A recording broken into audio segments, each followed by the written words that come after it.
Hello, everybody. Welcome back to Fantasy Sports Review. I'm Phil Hargis. Alongside me is Robbie Castro. Robbie, it's good to see you again. It's good to see you too, Phil. Let's go ahead and break down some of these drafts we've been looking at and anticipating. We've been doing so many drafts for the past several weeks. We've been doing mock drafts. We've been doing real drafts. We've been doing auction drafts. We've been doing serpentine drafts. I mean, is there any kind of draft, Robbie, that you haven't done yet? I think I've done every single draft, and like we both said, there's a lot of value in all this, so let's get right to it. Are you registered for the draft? I'm registered for every draft. Excellent, man. Always. Robbie is always on draft duty. As you can see, he still hasn't had time to get a haircut. He hasn't had time to comb his hair. That's how busy he's been getting fantasy football advice ready for you. But before we start breaking down these drafts, we have a draft I did last night. It was an auction draft that I can't wait to tell you guys about. There was a lot of interesting things I learned in that draft about the values of players in this type of drafting format, who's hot and who's not right now. But we also need to get you over to the news. We've got Amanda in our brand new our brand new news center, and she's gonna bring you this week's news. So go ahead and take it away, Amanda. Hey guys, welcome to the first official NFL news update with me, Amanda Walker. As we move closer and closer to the start of the regular season, the draft results are rolling in, but there are still a lot of you yet to draft. This week, there are some really big names in the news that you need to be aware of. Headlining the news this week, we have quarterbacks Matt Leinart and Jason Campbell, another Minnesota wide receiver, and a top 3 overall fantasy running back as questions surrounding his status for the upcoming season. With that, let's get to it. In Arizona, the Matt Leinart era looks to be over. Reports from Arizona have the former first-rounder being traded as early as this weekend. Derek Anderson, who was acquired this offseason, looks to be the new starter. It's unfortunate there ever had to be a Matt Leinart era in the first place. The injury to Jason Campbell is not as serious as once thought to be. The former Redskins sustained an injury to his shoulder last week. Campbell is cleared to play, but for safety concerns, he will sit out the rest of the preseason, so he'll be ready for the start of the regular season. There are a lot of bumps and bruises coming out of Oakland. If that can happen in the preseason, we can only imagine much of the same in the regular season. Steer clear of that one. The rumored knee surgery for Maurice Jones-Drew were false, according to coach Jack Del Rio. Jones-Drew, who has missed most of the preseason, will sit out until the start of the regular season. Fantasy owners should not be concerned about his knee, but if you can, extract value and trade for him if you have a wary owner in your league. Jones-Drew is sitting out a monster season this year. Percy Harvin has been penciled into the top wide receiver spot in Minnesota. Harvin has missed much of the preseason, was given the spot based off the injury to Sidney Rice. With Brett Favre's ankle problems and Harvin's migraines, Adrian Peterson could see more carries inside the 20. Look to Javon Walker in some really deep drafts as a potential super sleeper. I hope you found this NFL news update helpful and keep coming back for more. Thank you for joining me in the Fantasy Sports Review News Center. I'm Amanda Walker. Now back to you guys.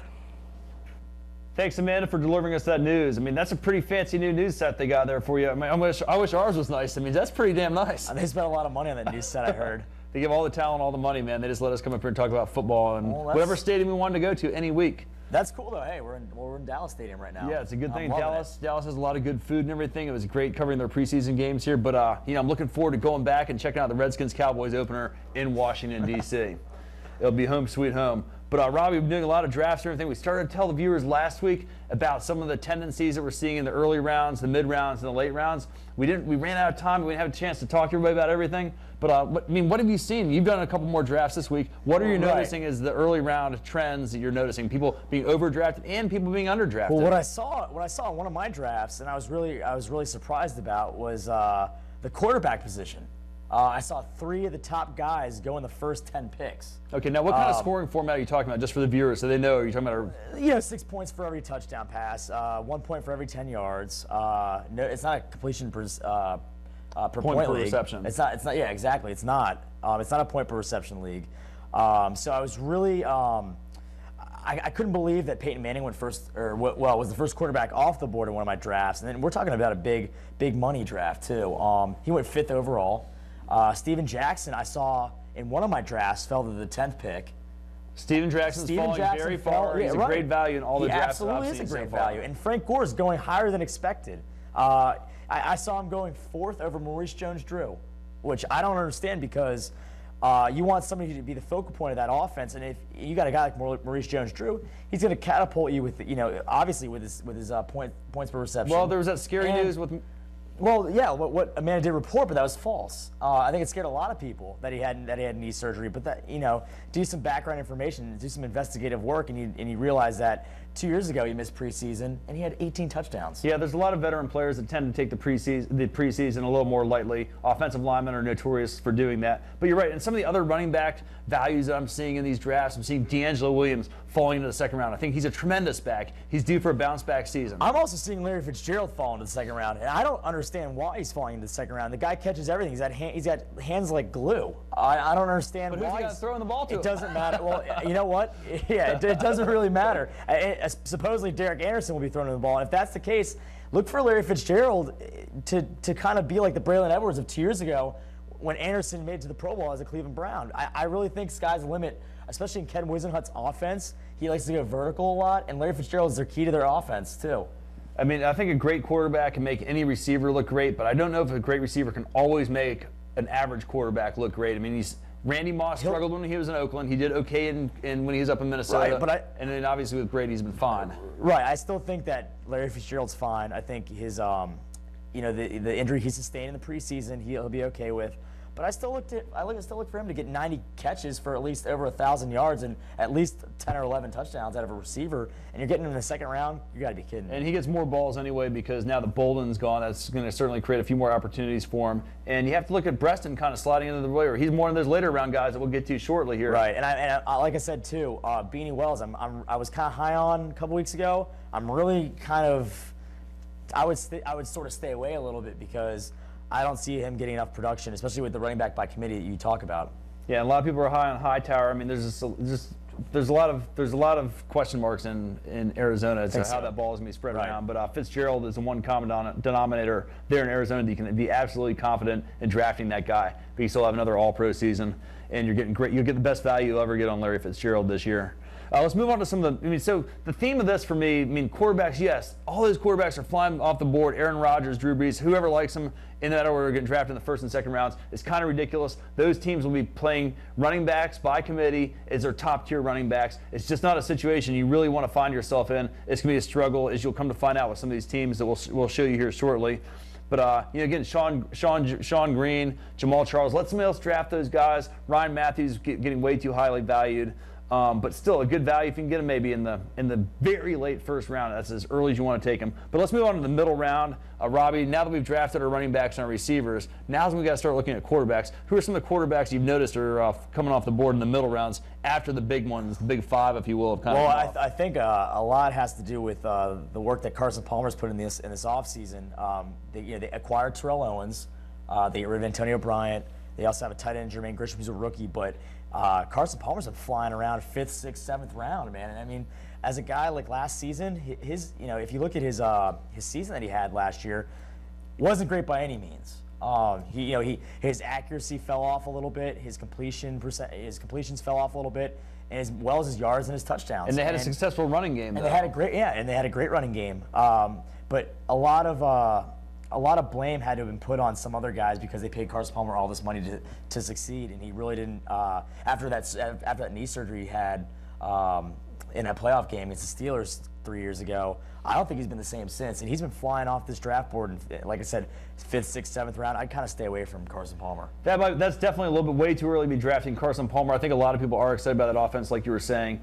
They've got a tremendous offensive line there, anchored by Andrew Whitworth, number 77. We're coming up to see in a couple weeks there, buddy, in Boston for the Patriots-Bengals opener. We'll definitely be there.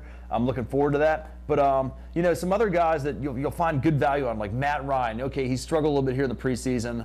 But on the other hand, he's falling a little bit further down these drafts. He's a great value. And same thing with Jay Cutler, if you like those guys. The reason why he's fallen down is because he had a horrible second season. Now, he had the sophomore slump that I expect Mark Sanchez to have this season. It happens to pretty much all the great quarterbacks have gone through it in their vast tenure. But Matt Ryan's a guy that I like because not only does he have Roddy White and Michael Turner to command the ball on the ground, but he's also got Tony Gonzalez. He gets back Michael Jenkins in week 3, week 4. That'll help a lot. He's also got Harry Douglas is pretty good in the slot, and he's got some very pivotal guys in his backfield, and some of the guys split out to the ends a little bit that he can really showcase his talents and throw the ball around a little bit. And look for him. I think in Mike Smith's third year as head coach, I think he opens up the playbook a little bit, gives him more. he probably gives Matt Ryan more to do in this offense than expected because it is his third year, and it's kind of like a make or break. I like Matt Ryan to have a breakout, though, especially along with Chad Henne. Those guys, if you can get them around the 8th, 9th, 10th round, you're loving your running backs. Because we've been saying running back, wide receiver, keep going after them because you never know. You want to get the best available. But if you can get these guys in the latter part of the draft, you'll have some success. Yeah, you always want to draft the best available player. I mean, we can't emphasize that enough. However, you still approach it with a strategy. Some of the other guys you might be able to pick up in the middle rounds there are some quarterback-wise. I mean, we just talked about them. But from running backs and receivers, you can get a guy like Ahmad Bradshaw, a guy like Michael or Reggie Bush. Those are great middle-round picks. Spiller, if you can still get him in the middle rounds. He's going higher now because he's kind of establishing himself, plus have injuries. Wide receivers, you can look for a guy like Bo.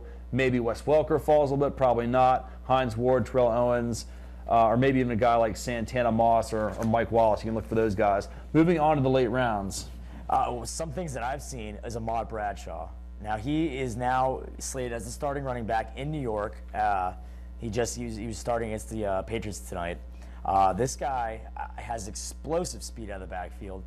I look for him to carry the ball at least 200 times this season. And if you can get this guy in the 10th round, I mean, you're salivating. Because two of my drafts that just ended the past few days, I saw this guy going in the 8th round, 9th round. And if you can get a guy like that, especially with the production that he's going to have in New York, and they have an offensive line that's pretty good. I don't see Eli Manning really throwing him the ball that much, but I like him a lot. The New York Giants running game ever since Tiki Barber left has just been a disaster. There hasn't been anybody there really worth drafting that I can think of. I mean, there's guys that have been ranked really high, but outside of that, I mean, since Tiki Barber, it's just been a real struggle for their running game, I'd say. I like Ahmad Bradshaw. That's my pick. I mean, that's one of my better picks. Yeah, that's a great late round pick you might be able to pick up there. I mean, and then the late rounds, I mean, that's when we're going to tell you to try to find these deep sleeper, not sleeper, but your tight ends, your kickers, your defenses. Start scooping those guys up whenever you get a chance in the late rounds. Don't use middle round picks on those guys. Just do not waste your picks on those guys. There's no reason to do it. There's 32 of them to choose from, so why go in there early?